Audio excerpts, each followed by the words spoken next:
Well, it's January 28th, and just as the devs said in their roadmap back at the end of last year, there is indeed a new patch for us. However, this has to be contender for one of the shortest patch note, release note videos I've ever done. I mean, look at this.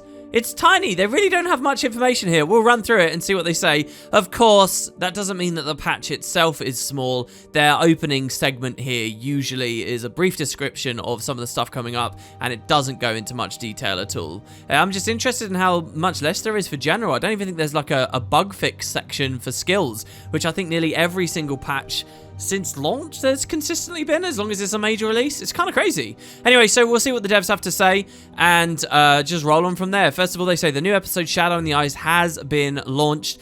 This is something I will be playing right now. If you're getting to this video fresh over on my Twitch channel, which I'll leave a link at the top of the description, maybe in the comments, you'll see I'm doing my blind first playthrough right this very second, so you guys can join along for that. That's now in game. Their description is that when Bram, Ritlock, and Kreesha all go missing, the commander travels through the western mountain pass to find them.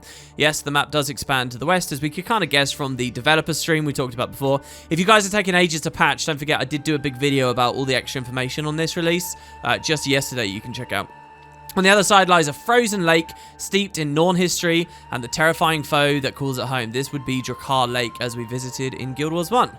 As Bureau Marches expands for the new episode, numerous event updates, achievements, and secrets have been added to the existing half of the map. This is something they talked about in the stream and is rather profound, really, because it's a substantive improvement to a previous Living World episode when the subsequent one comes out. We haven't been in this situation for years, not since Drytop and the Silver Wastes, way back in Season 2. Since then, we basically just run on. We're in Bloodstone Fen, and now all of a sudden we're somewhere else. So we're on the Fire Island Chain, and now we're back in Kryta, and now we're in the Shiver Peaks. But here, we're actually getting a previous expansion, so there's going to be a lot to look at. Use our new masteries to find them all. The Grothmar Valley, as well, has 3 new Icebrood Saga mastery points that you can get. I actually don't really like this. I think that the points system of masteries is really good if there's limited points, so you actually have a moment where you're like, oh, I can't train any further, let me go find a point. It's an experience I've almost never had in Guild Wars, and now they've just stacked a bunch of mastery points in the first map, so I think most people will just do like their map comp, grab these, and then never have to worry about points again for the rest of the saga. That's my guess anyway. Hopefully I'm wrong, I'd like to be. So, general, this will probably be the most interesting bit. Let's see what they say.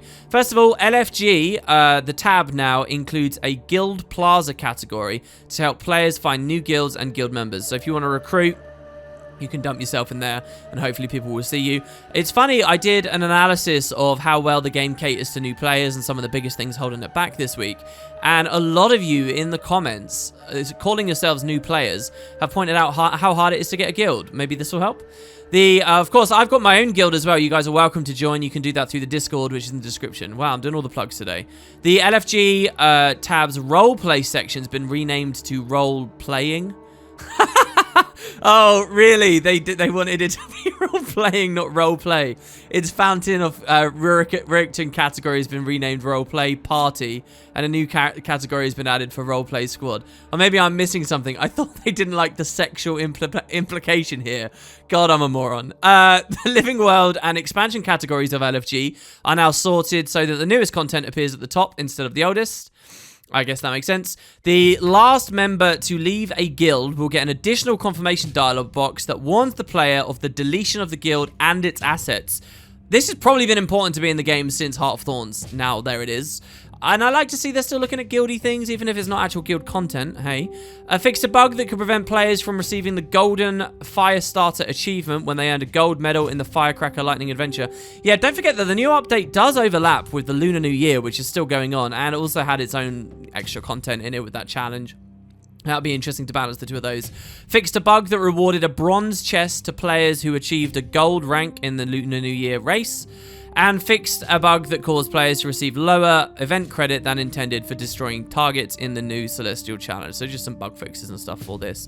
In fact, was it this patch that is supposed to do the update to the special items from this festival? I could have sworn the dev said it was, but I'm not seeing it here. Maybe in the late note section? Yeah, here you go. Look, items in late note. Shining Aureate weapons, these are what you get for the dailies in the festival. They have now been updated and improved with additional effects. They do look way better now. The devs did a little preview, and hopefully I'll put some footage for you guys right now, and you can check those out in-game. The late notes also say, as frosty corruption spreads across the Bureau marches, both the drop rates and vendor costs for Eternal Ice Shards have increased. Interesting. I'm hoping that the vendor costs have gone up way more than the drop rates, because the point was that Eternal Ice Shards were being spammed so hard that players never really needed them. They were way too abundant, and it kind of broke the flow of the map. So hopefully with this new update, they are trying to resolve that. And all the players that got in and played earlier kind of have that benefit for actually following the game. So then we have Icy Runestones in Legendary Crafting. The vendor who sells these now has a confirmation check and sells up to 100 at a time. So that means you can now buy 1, 10, or 100 all at once. Kind of nice, I guess. And they have a section on the Black Lion chest. There's a Pegasus Griffin, the Sacred Pegasus skin. It's a new 2k gem one. I wonder if that's in the new chests, which basically give you those straight up, right? The Aetherbound stuff is back. The Black Lion chest has become the Heart's Delight chest and has some new stuff. You guys can pause if you'd like to look at that. As you know, I don't really care that much about the gem store or try to plug it very much in my videos. So there you have it. That's going to be it, really. That's what they say. I do like to do these videos to keep you in the loop, but I really have nothing more to say. So I'd love to see you over at my stream. Tomorrow, I'll give you a review for what the patch itself was actually like. But for now, I'm getting in there and having my initial impressions. See you guys, hopefully, very soon.